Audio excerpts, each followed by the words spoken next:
একটু অন্যরকম থালা সাজাবো বন্ধুরা। আজকে আমার শাশুড়ি মা অনেক দিন হয়েছে মারা গেছে, কদিন ধরে স্বপ্ন দেখাচ্ছে আমার খিদে পেয়েছে। তো আমাকে যেগুলো উনি খেতে ভালোবাসতেন সেগুলো আমাকে করে দিতে হচ্ছে।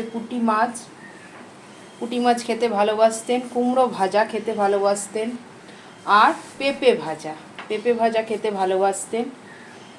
তো তাই জন্য ওনাকে একটু সাজিয়ে গুছিয়ে দেওয়া হচ্ছে ওনাকে।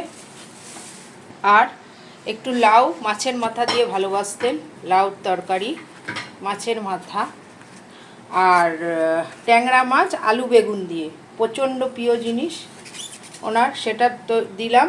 আর চিংড়ি মাছের পেঁয়াজের ঝাল করে দিয়েছি। তো এখন আমি ওটা নিবেদন করব ওনাকে, সব দেখাচ্ছি। কেন আমি সব কিছুই যখন শেয়ার করি এগুলো শেয়ার করব। আমার দাদা কালকের জন্মদিন গেল, সেটাও শেয়ার করেছি। একটা লেবু, যখন উনি মারা যান ওনাকে দড়ি দিয়ে বেঁধে রাখা হতো, ওনাকে খেতে দেওয়া হতো না, জল ফল কিচ্ছু না। দুই বউ ওনার কাছে খুব ভালো ছিলেন, আমি খুব খারাপ বউ ছিলাম।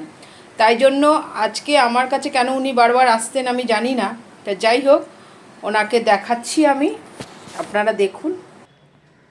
এই যে আমার শাশুড়ি মা, এই যে অন্ন দিয়েছি, অন্ন গ্রহণ করবেন উনি, তারপরে আমি এটা এখানে দিয়ে আসব। দেখুন, অন্নটা গ্রহণ করো।